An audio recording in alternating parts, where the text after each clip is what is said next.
What is going on, guys? Welcome to your 56th Java tutorial, and in this tutorial I'm going to be talking about more about polymorphism and how you can have polymorphic arguments and also return types and a bunch of boring stuff like that.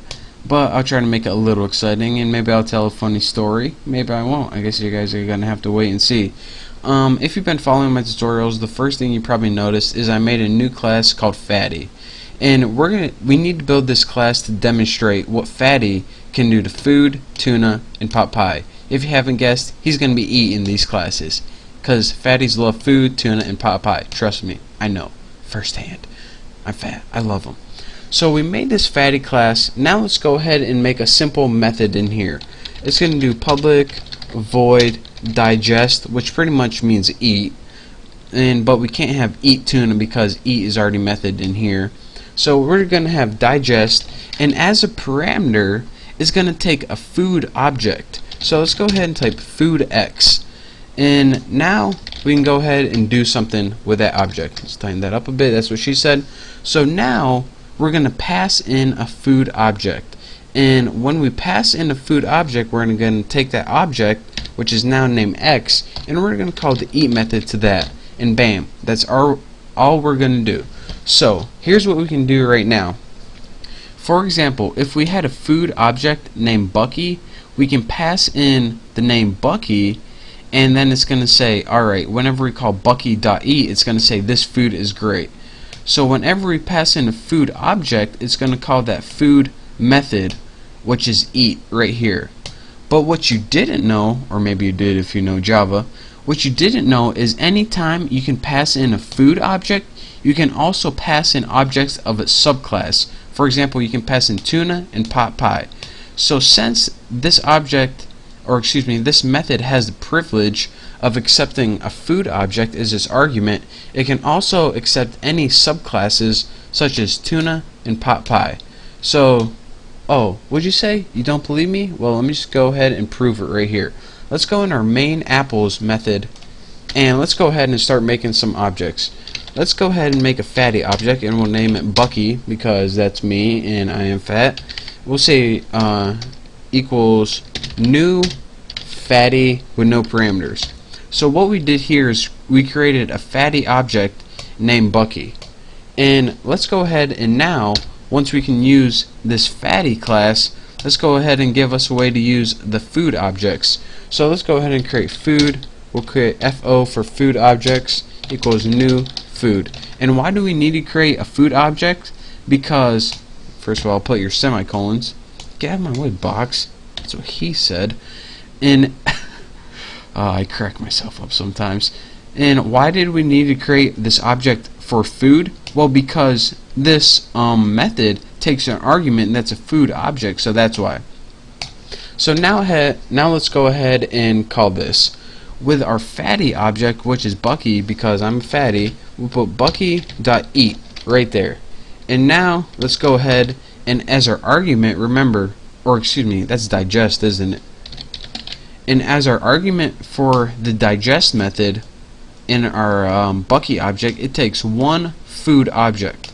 So we only have this object right here, FO. So let's go ahead and pass that in and see how it works. Okay, run that baby. And it says, this food is great. Wow, that food must be great. Wonder what it is. Probably double cheeseburgers, you fat piece of oh, sorry. And anyways, now you pretty much know how you can pass in objects into methods. But wait, Bucky, you said that you can pass subclasses in as well. Well, I didn't lie.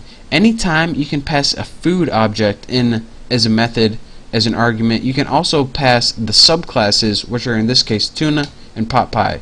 So for example, we have this fatty digest method that takes a food object as its argument, but food also has the subclasses of pot pie and tuna. So let's go ahead and make a food, let's name it PO equals new food.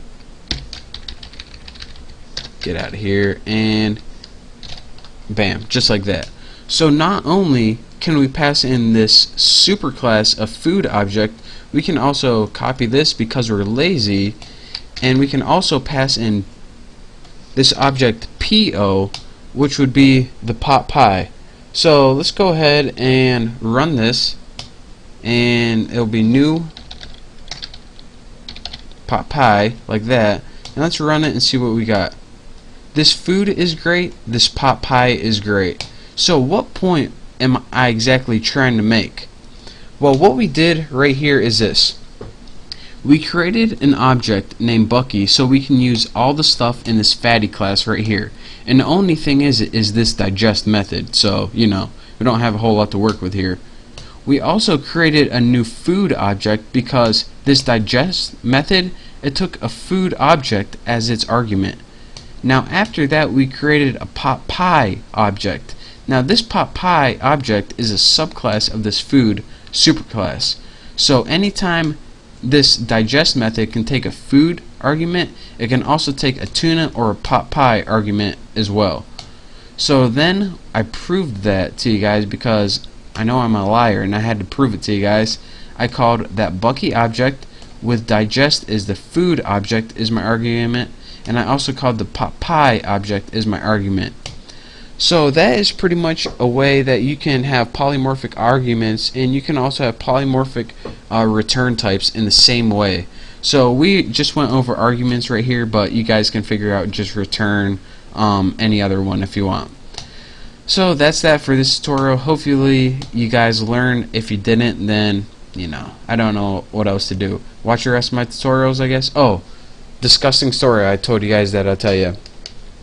One of my friends, she went to a well, I don't want to say the name of the restaurant, but she went to a fast food restaurant before, and she got this chicken sandwich, and she bit into it, and it was like creamy in the inside, and she's like, oh cool, like a new cheese on the inside. Must be like a cheese filling or something like that. It tastes like blue cheese or something. Well, anyways, she ended up getting food poisoning, and they found out that in the center of the chicken, it wasn't a filling, it was actually pus in the center of the chicken. So when she bit into it, pus burst out, and she thought it was filling, and she just ate it anyways, and yeah, she got food poisoning. So if you think that's disgusting, leave me a comment, and if you never want to eat a chicken sandwich again, then I don't blame you. But it wasn't from McDonald's or Wendy's, so you guys are still good to eat there. So in any way, thank you guys for watching. Hopefully you enjoyed my disgusting story and my tutorial. So I look forward to teaching you some more, so I will see you next time. Oh, by the way, don't forget to subscribe.